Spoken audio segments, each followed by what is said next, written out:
안녕하세요. 오늘도 사연살롱을 찾아주셔서 감사합니다.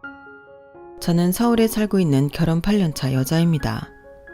꽤 길다면 길다고 할 수 있는 결혼 생활 동안 이렇게 제가 라디오에 사연을 보내게 될 줄은 꿈에도 몰랐어요. 물론 저도 대한민국에서는 평범하다고 할 수 있을 정도의 시댁살이를 시키는 시부모님이 계시긴 해요. 하지만 결혼 2년 차를 넘어서면 때부터 시부모님을 일일이 상대하고 일일이 스트레스 받으면 저만 손해라는 걸 깨닫고 어느 정도 유연하게 대처하고 무시할 건 무시할 수 있는 스킬이 생겼다고 해야 할까요? 그래서인지 그렇게 사연에 제 이야기를 적어 남들에게 알리고 싶을 정도로 큰 스트레스는 없었어요.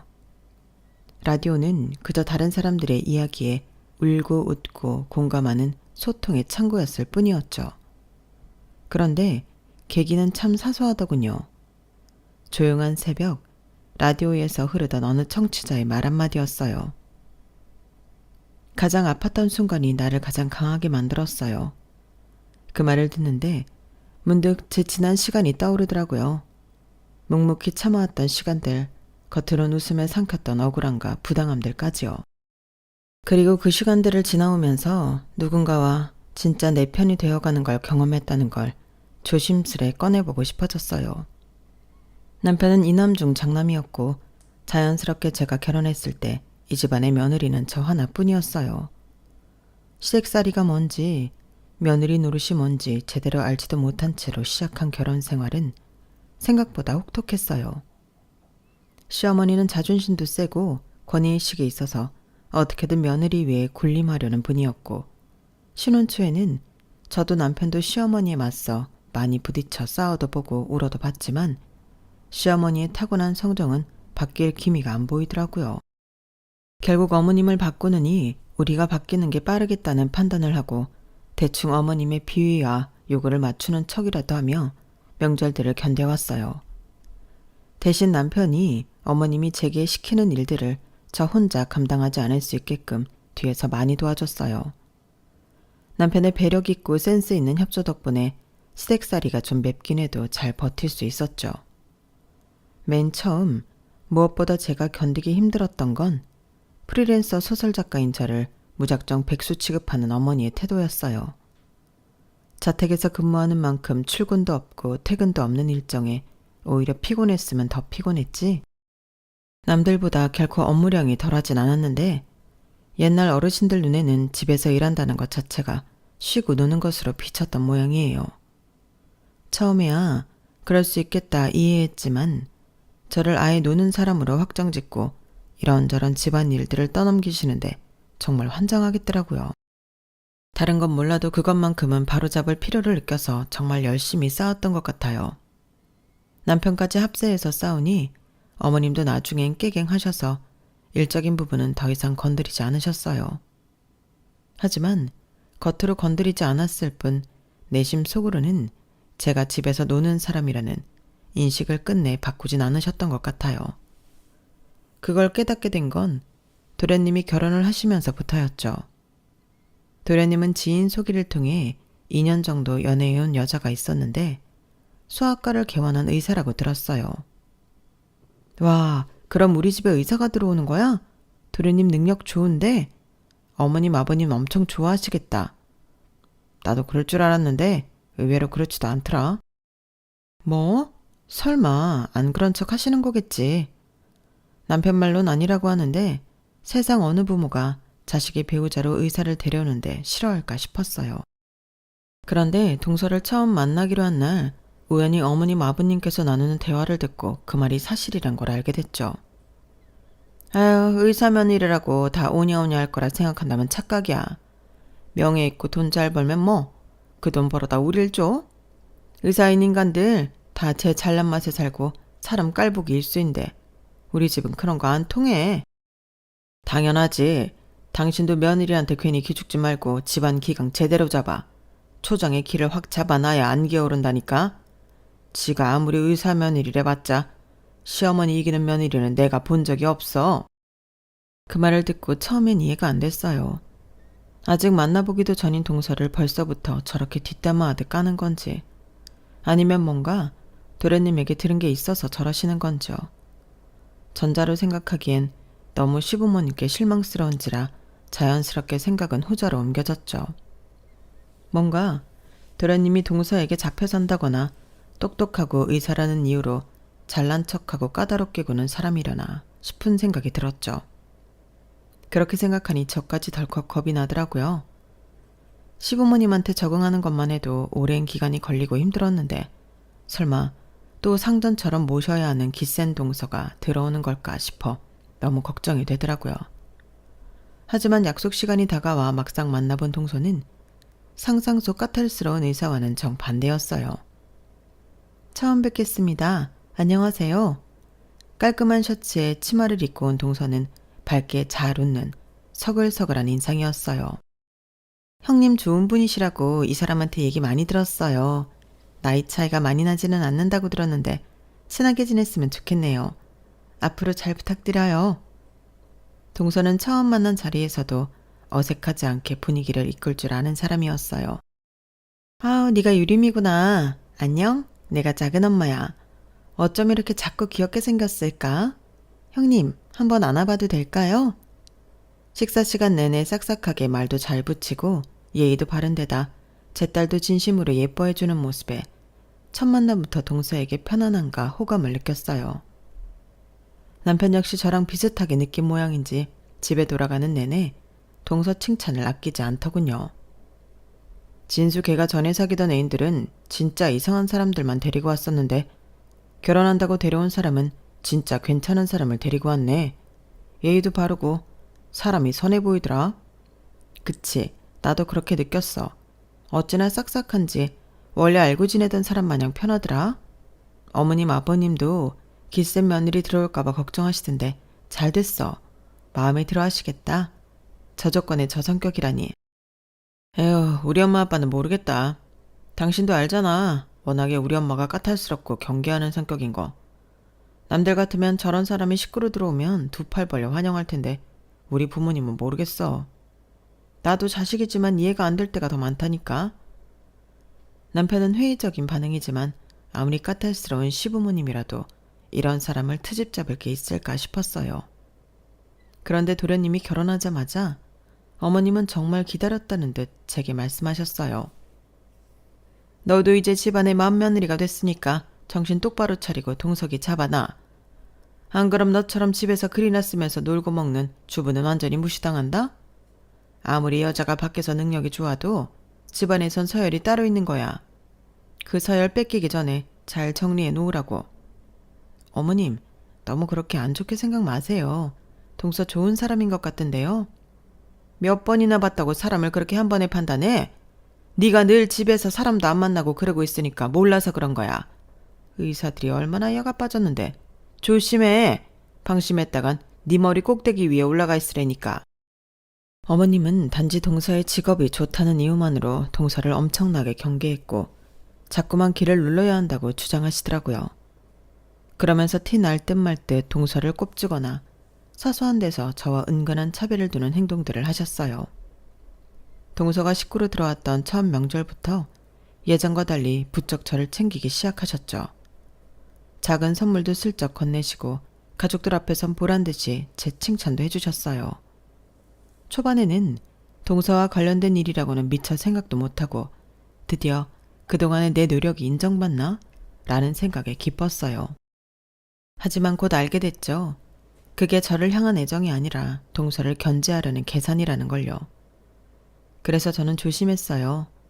주방일이 동서에게로 몰릴 때면 눈치껏 거들고 슬쩍 동서에게 무안을 주려고 하면 먼저 나서서 분위기를 바꾸곤 했죠. 누군가는 이런 시어머니 밑에서 오랫동안 견뎌온 시댁살이의 타겟이 드디어 동서에게로 옮겨갔다며 기뻐할 수도 있었겠지만 저는 전혀 아니었어요. 그 부당함과 억울함, 불쾌함을 절절히 아는 걸로도 모자라 동서처럼 사람 좋고 조건까지 좋은 여자가 고작 이런 집안에 남편 하나 보고 시집와서 왜 저런 대접을 받고 살아야 하는지 같은 여자로서 전혀 이해도 공감도 안 되더라고요. 그래서 알게 모르게 동서를 정말 많이 챙겨줬어요. 동서, 어머님이 좀 저러셔도 이해 좀 해줘. 나쁜 분은 아닌데. 아니다. 솔직히 말하면 며느리들한텐 좀 나쁜 분이셔. 힘들겠지만 그냥 원래 저런 사람이겠거니 생각해줘. 형님, 전 걱정 안 하셔도 돼요.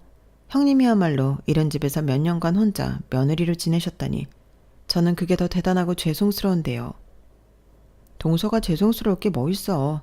동서도 다른 집 갔으면 의사 며느리라고 예쁨 엄청 받았을 텐데 왜 이 집에서 이렇게 고생하는지. 참나. 동서나 동선의 부모님 생각하면 내가 다 마음이 안 좋고 미안해서 그래. 형님 너무 감동이에요. 그래도 여기 시집와서 형님처럼 좋은 분도 만났잖아요. 형님 덕분에 시댁 오는 게 싫지 않아요. 그렇게 말해주는 내가 더 감동이네. 나도 처음엔 정말 힘들었는데 익숙해지니 어머님 저러시는 것도 아무렇지 않아지더라. 동서도 언젠가 그러려니 하는 순간이 올 거야. 그렇게 동서를 뒤에서 잘 챙겨주면서 사이좋게 지내던 어느 날이었어요.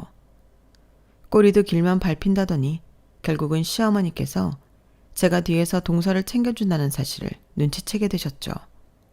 하지만 그게 시어머니에게 배신감이 들게 할 정도로 큰일은 아니었어요. 적어도 제 생각에는요. 그날은 어머님께서 특별히 식당을 예약해 놓으셨다며 고생한 며느리들을 위해 저녁을 사주겠다고 하셨어요. 좋은 식당이긴 했지만 어쩐지 어머님께서 누가 어디에 앉을지까지 다 정해놓은 것 같았어요. 룸으로 되어 있는 공간 가운데 넓은 원탁 테이블이 있었고 어머님은 식구들이 들어오는 족족 자리를 지정해 주셨어요. 그리고 며느리 둘만 남았죠. 하나는 누가 봐도 푹신한 식당 의자였고 하나는 보조 의자였어요. 아무래도 우리 맏 며느리가 평소에 고생이란 고생은 다 했으니 둘째 며느리가 여기 앉는 게 맞겠지? 누가 봐도 고의적인 뉘앙스에 동서도 약간 욱한 것 같았어요. 뭔가 그대로 뒀다간 어머님과 한판 싸움이 날 것 같은 느낌에 제가 끼어들었죠. 아니에요 어머님. 동서도 평소에 힘든 일 하는데 편한 의자 앉아야죠. 동서, 일단 여기 먼저 앉아있어. 내가 식당에 보조의자 말고 다른 의자 있나 물어볼게. 형님, 안 그러셔도 괜찮은데. 아니야. 의자 하나쯤 더 갖다 줄 수 있겠지. 기다려봐. 얼마 후 직원이 주문을 받기 위해 들어왔고 간이 의자가 아닌 식당 의자를 받을 수 있는지 물어봤어요. 그랬더니 직원이 얼른 가지고 오더군요.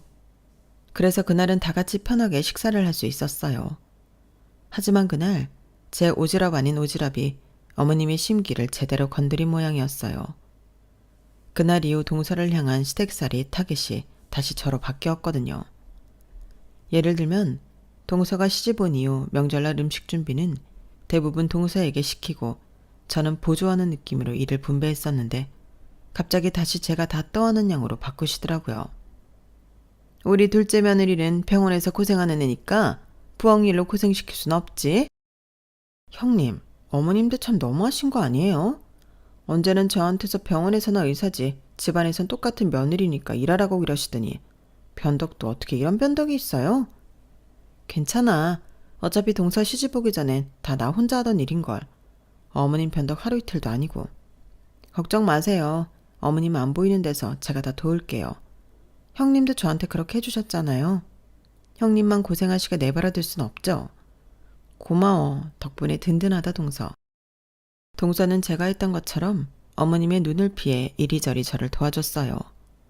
덕분에 어머님이 누굴 타겟으로 삼아 시댁살이를 시키든 저희 둘은 서로 도와주면 된다는 마음으로 더 끈끈해졌어요. 무슨 일이든 둘이서 하니까 훨씬 편해졌고요.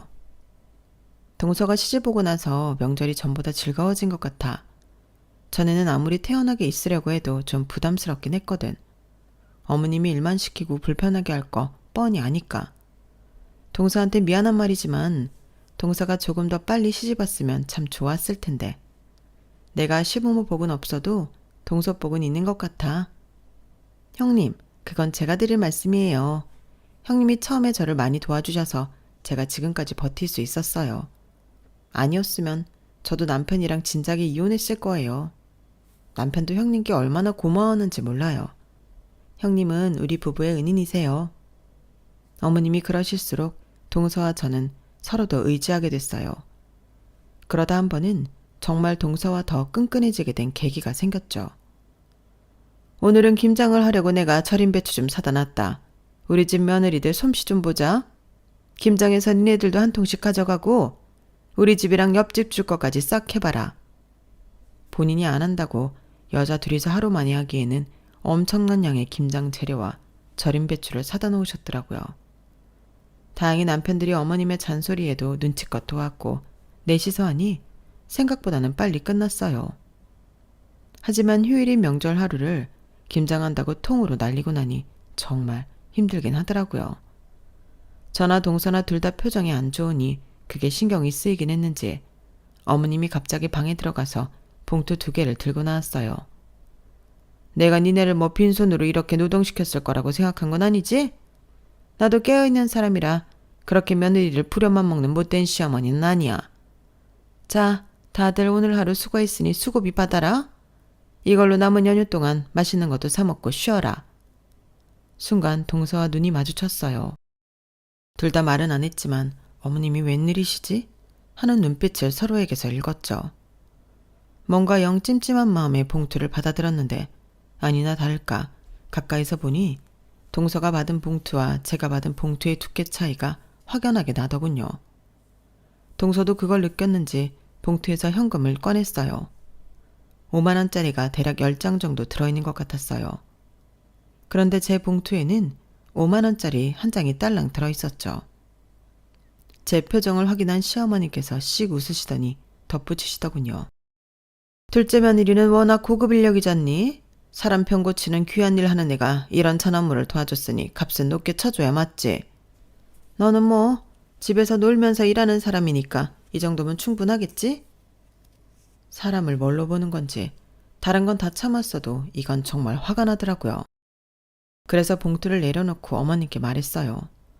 어머님, 가족이라서 도운 거지 아니었으면 안 했어요. 어머님은 제가 노는 줄 아시지만 저도 이 시간 일하며 이 돈은 택도 없이 훨씬 더 벌어요. 이 돈으로는 어머님 맛있는 간식이나 사드세요. 뭐라고? 저희 대화를 옆에서 듣고 있던 동서가 갑자기 자기도 봉투를 내려놓더군요. 저도요. 어머님 말씀대로 제가 보통 고급 인력은 아니라 인력값 쳐주시려면 이것보다 훨씬 더 돼요. 아르바이트 하러 온 것도 아니고 이 돈은 어머님 쓰세요. 뭐야? 이것들이 아주 쌍으로 날 먹이려고 작정했니? 힘들 일 시키고 수고했다고 주는 돈을 이런 식으로 거절해? 뭐냐? 니네가 편먹었다 이거지? 그래 그럼 내가 니네 다시는 수고비 같은 거 챙겨 주나 봐라. 어? 하긴 며느리들 노동하는 건 공짜나 마찬가지인데 내가 왜 이런 걸 챙겨줘가지고는. 앞으로 니네 두고 보자. 어머님은 불같이 화내셨고 그걸 달래는 건 남편들의 몫이었어요. 시아버지께서도 표정이 어두워지셨고 어색한 정적만이 흘렀죠. 동서는 그냥 받지 그랬어. 나는 그냥 어머님이 이렇게까지 대놓고 나를 무시하려고 하시는 게 화가 나서. 형님이랑 같은 금액을 받았으면 모르지만 저도 그건 기분이 나빴어요. 형님 욕하는 게 이제 저 욕하는 것만큼 기분 나빠요. 이건 누가 봐도 어머님이 잘못하신 거잖아요. 이런 건 같이 짚고 넘어가야 다시는 민망해서라도 못하시죠. 참, 매번 동서한테 미안해서 어쩌지? 미안하긴요. 저 처음 시집 왔을 때 형님이 저 도와주시고 챙겨주신 거 생각하면 이 정도는 아무것도 아니죠. 그리고 저도 솔직히 어머님 계속 저러시는 거 보니 정이 너무 떨어져서요. 남편도 알아요. 걱정 마세요. 그래도 이번 일은 괜히 나선 거 아닌가 싶어. 어차피 우리 둘 중에 하나는 어머님 눈밖에 나는 거 한 사람이라도 피하면 좋잖아. 어머님 눈에 들어서 예쁨 받고 싶은 생각도 딱히 없어요. 차라리 형님이랑 더 친해지고 싶죠. 다음에 유림이 아프면요. 아프면 꼭 우리 병원에 데리고 오세요. 제가 진료 잘 봐드릴게요. 정말 말로만 들어도 너무 고맙고 든든하네. 그 일을 통해 저희 둘은 더 끈끈해졌어요. 그 사건이 있은 후로 명절이 아니어도 따로 연락해서 만나기 시작했어요. 동서는 알아가면 알아갈수록 참 요즘 보기 드문 사람이란 생각이 들었고 동서 역시 저를 그렇게 생각한 것 같았어요. 의사라는 직업 때문에 뭔가 조심스럽고 다른 세계의 사람처럼 보여 멀게만 느껴졌었는데 대화해보니 꽤 통하는 점이 많더라고요. 처음에는 밖에서만 만나다가 언젠가부터 서로의 집에도 자주 오가는 사이가 됐죠. 그러다 한 번은 제가 주로 작업하는 공간인 서재를 보여주게 됐어요. 일하는 공간이라 예민한 부분이 있어 손님들이 놀러와도 잘 안 보여주는 공간이었는데 왠지 그날따라 동서가 소설을 즐겨 읽는다는 사실을 알게 되어서인지 보여주고 싶은 생각이 들었거든요. 와, 여기가 형님 서재예요? 정말 멋있어요. 작업실 처음 봐요. 편하게 구경해도 돼. 동서니까 보여주는 거야. 정말요? 근데 형님, 이 작가님 좋아하세요? 저도 이 작가님 제일 좋아하는데. 신기하다. 우린 어떻게 이런 것까지 잘 통해요? 저도 이 작가님 책은 다 모았는데. 동서가 한쪽 벽면을 빼곡히 채운 책장을 가리키면서 물었어요. 그곳엔 제 소설 소장본들만 꽂아둔 곳이었죠. 오프라인 강의나 북콘서트 같은 곳에는 초청을 받아도 잘 안 나가는 성향이었고 소설에는 예명을 쓰는 터라 동서가 못 알아볼 법도 했어요. 동서에게 사실을 말해줄까 말까 엄청 고민이 들더라고요. 뜸을 들였더니 오히려 이상한 걸 먼저 눈치챈 건 동서였어요.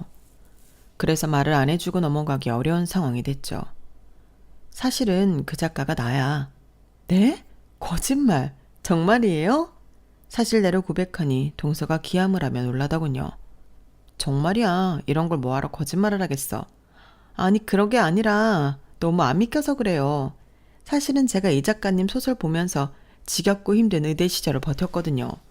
근데 이 작가가 형님이라니. 진짜 실제로 만나보다는 상상조차 못 해봤는데. 정말? 동서가 그랬다니 그게 더 안 믿기는데? 안 믿기기는요. 형님 소설들이 얼마나 재밌는데요. 와, 그러면 다음에 제가 갖고 있는 책 가져올 테니까 사인해주세요. 네? 저 진짜 좋아해요. 그럴 거 없어. 나한테 책 많으니까 선물로 줄게. 동서가 힘든 의대 시절을 제 소설로 버텼다니 정말 기분이 좋더라고요. 갖고 있던 소장본에 사인을 해서 주니 동서의 얼굴에 마음감이 교차하더군요. 그런데 형님, 왜 오프라인에는 얼굴을 안 비추세요? 저 정말 만나보고 싶었는데. 이런 식으로 가족이 돼서 만날 줄은 꿈에도 상상 못 해봤어요. 그런 데는 좀 부끄럽기도 하고 신상이 알려지는 것도 꺼려져서 시댁이 내 소설을 알게 되는 것도 싫고. 아, 어머님 맨날 형님 보고 집에서 논다고 구박이나 하는데 이렇게 대단한 분인 걸 알아야 하는데. 근데 시댁 식구들이 내 소설 보는 건 싫은 그 마음 뭔지 알겠어요. 그날은 하루 종일 동서와 제 소설에 대한 이야기를 나눴어요.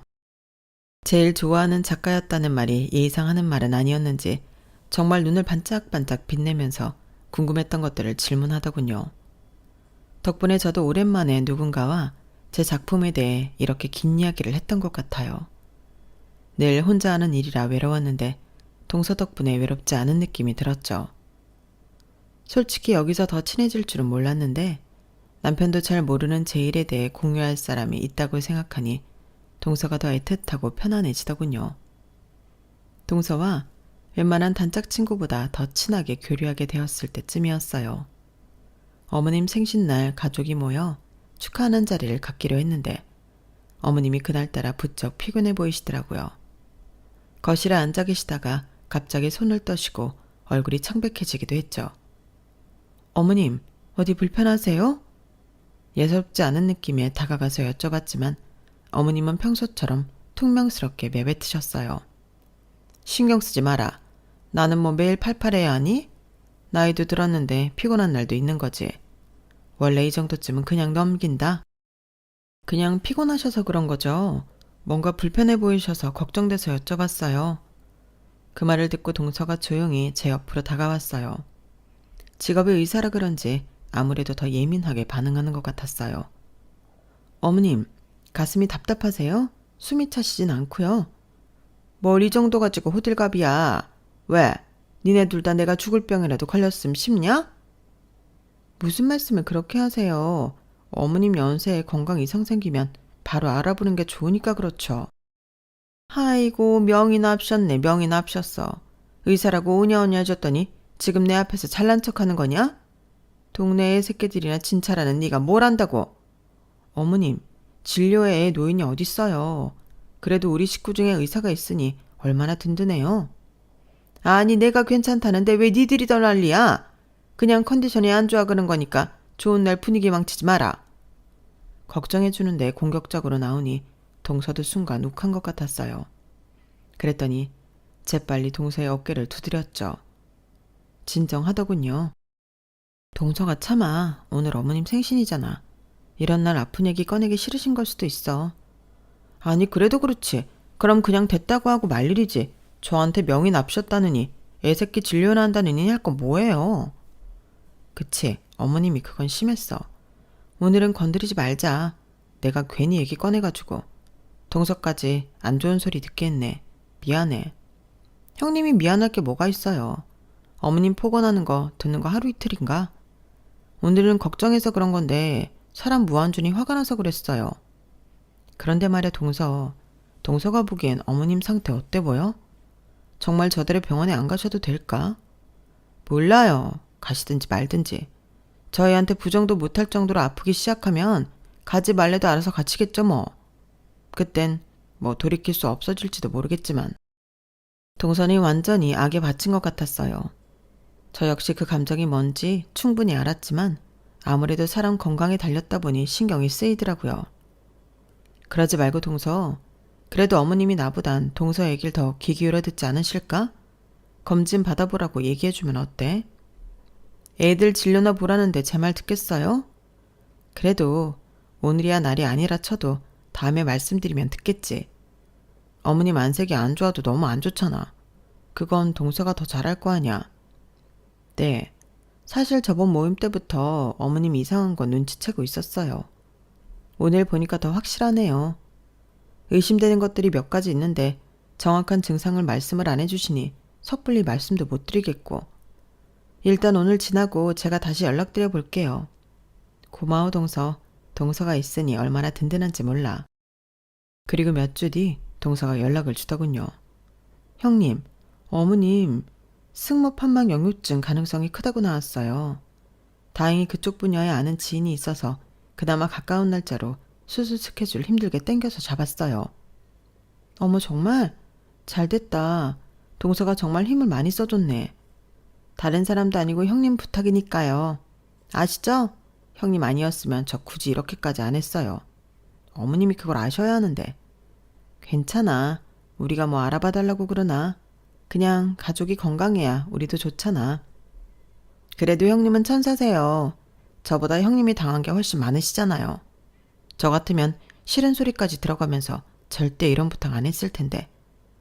동서가 알아줬으면 됐지. 나한테 더 소중한 사람들만 내 마음 알아주면 돼. 형님. 하지만 그땐 몰랐어요. 이렇게 두 며느리가 마음 쓴 결과가 겨우 이 정도 대접일 줄은요. 어머님은 본인이 아프다는 사실을 알고 나서는 더 예민하게 구셨어요. 원래도 말씀을 예쁘게 하는 분은 아니었지만 보다 거칠어진 언행은 덤이었죠. 저 연세에 건강이 안 좋다고 하니 얼마나 심란하실까 이해해 보려고 해도 저도 사람이니 그게 안 되는 날이 있잖아요. 그날이 바로 그런 날이었어요. 명절이었고 주방에서 쌓여있는 설거지를 하고 있었어요. 어머님은 의사 며느리 덕에 수술 일정을 빨리 잡았다는 생각 때문인지 동서는 이제 더 이상 건드리지 않고 제가만 일을 시키더군요. 설거지를 절반쯤 마쳤을 때 동서가 슬쩍 다가와 물 한 잔 주며 말했어요. 형님, 여기서부터 제가 할게요. 이제 쉬세요. 유림이도 심심해해요. 동서 나름대로 어머님이 안 보는 틈에 다가온 것 같았지만 주방에서 둘이 꼭 붙어 속닥이는 걸 본 어머님께서 다짜고짜 소리를 치셨어요. 야, 니네 둘이 붙어서 무슨 얘기를 그렇게 비밀스럽게 해? 동서는 열이 확 오른 얼굴로 뒤도 돌아보지 않은 채 설거지를 시작하더라고요. 그걸 본 어머님이 더 목소리를 높이며 저희에게 다가왔죠. 야, 네가 얘 설거지하라고 시켰어? 의사가 무슨 설거지를 해? 집에서 노는 네가 해야지. 동서를 시켜? 그러더니 제 손목에서 고무장갑을 확 벗겨내더니 그걸로 제 뒤통수를 소리나게 탁 때리셨어요. 그 순간 주방 안 공기가 얼어붙었어요. 손끝에 저리 타고 뒤통수에서 뜨거운 느낌이 올라오는데도 사람이 너무 놀라니 얼어버리더군요. 몇 초간 놀란 감정이 가시고 나니 속이 부글부글 끓어오르면서 눈앞이 하얘지더라고요. 이젠 정말 참지 말아야 할 순간이 들었다는 느낌과 함께 어머님을 획 쏘아보았어요. 어딜 그딴 눈으로 시어머니를 쳐다봐? 그때 동서가 갑자기 어머님 손목을 단단히 붙잡고 차분하지만 차가운 목소리로 말하더군요. 어머님, 지금 뭐 하시는 거예요? 뭐 하긴 뭐래. 자기한테 시킨 일 동서한테 미루길래 혼 좀 내준 거지. 형님이 저한테 미룬 게 아니라 제가 하겠다고 나선 거예요. 그게 마음에 안 드셨으면 저한테 뭐라고 하시던가요. 왜 애꿎은 형님 뒤통수를 치세요? 어머님, 저희 남편이랑 아주버님도 이런 식으로 키우셨어요? 뭐야? 너 지금 그 얘기가 왜 나와? 아들이랑 며느리랑 같아? 내가 며느리 좀 혼낸 게 뭐 그리 잘못이라고 이러는 거야? 아들이나 며느리나 어디 귀한 집 자식인 거 마찬가지인데 당연히 같아야죠.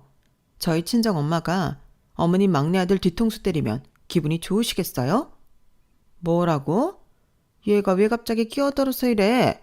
내가 너한테 뭐라고 한마디를 했니 뭐랬니? 나는 네 형님 잡으려는 거니까 넌 빠져라. 그러니까 왜 형님을 잡으시냐고요. 형님이 어머님한테 어떻게 했는지는 똑바로 아시고 잡으셔야죠. 어떡하긴 뭘 어떡해. 제가 너처럼 내 건강을 신경 써서 수술 일정을 땡겨주기라나 뭘 하나? 어차피 어디 써먹을 데도 없는 며느리인데 집안일이라도 알차게 써먹어야지. 난 네 일 덜어준다는데도 왜 나만 갖고 이러니? 어? 어머님, 제가 어머님 건강 신경 써서 그렇게 해드린 줄 아세요? 뭐? 그럼 그거 다 형님이 간곡히 부탁해서 어렵게 땡긴 일정이에요. 솔직히 형님 아니었으면 저 어머니만을 위해서 이렇게까지 안 했어요. 그게 무슨 말이냐? 전 어머님 생신날 어머님이 검진받을 생각 없다고 하셔서 그대로 둘 생각이었다고요. 그런데 언니가 자꾸만 그래도 어머님 건강 걱정되니 검진도 받고 알아봐 달래서 그렇게 한 거예요. 형님이 아무 말도 안 하시니까 정말 우습게 보이세요? 형님 아니었으면 어머님 더 위급할 때까지 병세 몰랐을 수도 있고 수술 제때 받지도 못했을 거예요. 근데 이렇게 체력 좋게 사람한테 손찌검까지 하시는 걸 보니 아직 급하진 않으신 것 같네요. 다른 더 급한 환자에게 기회를 넘길게요. 그 한마디에 어머님은 처음으로 완전히 무너지는 표정을 지으셨어요. 제 평생 그처럼 어머님이 당황하는 얼굴을 본 건 처음이었죠. 아니 그게 아니고 어쩔 줄 몰라 하며 얼굴이 하얗게 질리는 모습을 보는데 뭔가 기분이 이상했어요. 늘 참아왔던 것들이 한꺼번에 울컥 올라오는 느낌이었죠. 어머님, 저희는요. 아무리 어머님 저희한테 믿게 대하셔도 어머님이 오래 건강하셨으면 좋겠어요. 그래서 동서한테 부탁한 거예요. 어머님 건강만큼은 진심으로 생각해서 어려운 부탁인 거 알면서도 동서한테 사정사정해서 겨우 알아본 거라고요. 그런데 어머님, 건강을 위해서는 주변 사람도 소중히 대해주실 줄 아셔야죠. 아무리 화가 나셔도 사람한테 손찌검하면 안 되죠. 조용히 말하는 제 목소리가 스스로도 낯설게 느껴졌어요. 저는 어머님께 잘해드리고 싶어요. 늘 어머님이 원하는 대로 하려고 노력했고요. 그런데 이렇게까지 해야 되는지 이제는 잘 모르겠네요. 제 말에 어머님은 아무 대답도 못하고 입술을 꽉 깨문 채 떨고 계셨어요. 그리고 그 순간 동서가 조용히 제 어깨를 감싸 안더군요.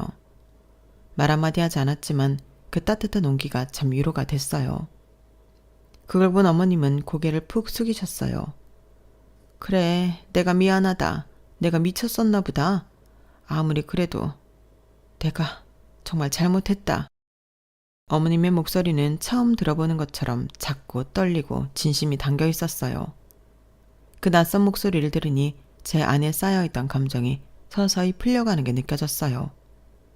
앞으로는 그러지 마세요, 어머님. 한 번 더 그러시면 저도 더 이상은 어머님한테 잘해드릴 수 없어요. 그래, 너도 많이 참았지. 너희들이 노력한다는 걸 알고 있었으면서도 내가 왜 그랬는지, 니네가 이렇게 날 생각해주고 있었던 것도 모르고 왜 그랬는지 모르겠다. 정말 미안하다. 그날 이후 어머님은 예전과 조금 달라지셨어요. 완전히 바뀌었다고 할 순 없지만 사소한 것부터 조금씩 변하려고 노력하시는 모습이 보이더군요. 더 이상 저희에게 집안일을 시킨다던가 차별한다던가 하는 발언은 일절 없어지셨고요. 게다가 동서가 저를 시댁에서 축혀 세워주는 덕에 어머님은 저를 다시 보시는 듯 했어요. 어머님, 자꾸 형님 집에서 일한다고 무시하지 마세요. 어머님이 모르셔서 그렇지 형님 필명 말하면 요즘 모르는 사람들이 없어요. 그러냐? 내가 소설은 잘 몰라서. 얼마나 대단한 소설을 많이 쓰셨는데요. 제가 엄청 좋아하던 작가님이었는데 이렇게 만날 줄 알았겠어요? 형님 아니었으면 전 의대 졸업 포기했을 거예요. 지금 제가 의사가 된 것도 형님 덕분에 그 시절을 버틸 수 있어서라고요. 그럼 이야기를 좀 하지 그랬니? 나는 네가 집에서 글만 쓰고 수익은 전혀 안 나는 줄 알았다. 그런 시시콜콜한 이야기를 뭐하러 해요. 어머님, 제 자랑 같아서 별로 하고 싶지도 않았고요. 이제라도 아셨으니 대접 좀 제대로 해주세요. 형님이 쓰는 얘기로 울고 웃는 사람들이 얼마나 많은데. 제가 사람들 병을 고친다면 형님은 사람들의 마음의 병을 고쳐준다니까요. 동서도 참 뭘 그렇게까지 정말이라니까요.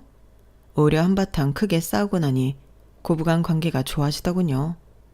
저는 그 순간이 참 관계의 끝처럼 느껴졌는데 이렇게 마음속에 있던 감정을 비워냄으로써 더 가까워질 수도 있다는 건 처음 알았어요. 사실 저는 늘 참아야 한다고 생각했어요. 며느리니까 어쩔 수 없는 거라고 스스로를 다독이면서요. 하지만 이제는 알아요. 가족이라는 이름으로 무조건 감내해야 하는 건 아니라는 걸요. 진짜 가족이란 서로 지켜주고 존중하고 함께 손을 맞잡고 버티는 게 관계더라고요. 그리고 그렇게 힘들었던 시간을 지나 진짜 내 편도 얻었고요. 지금은 참 좋은 가족들이 생겨 행복합니다.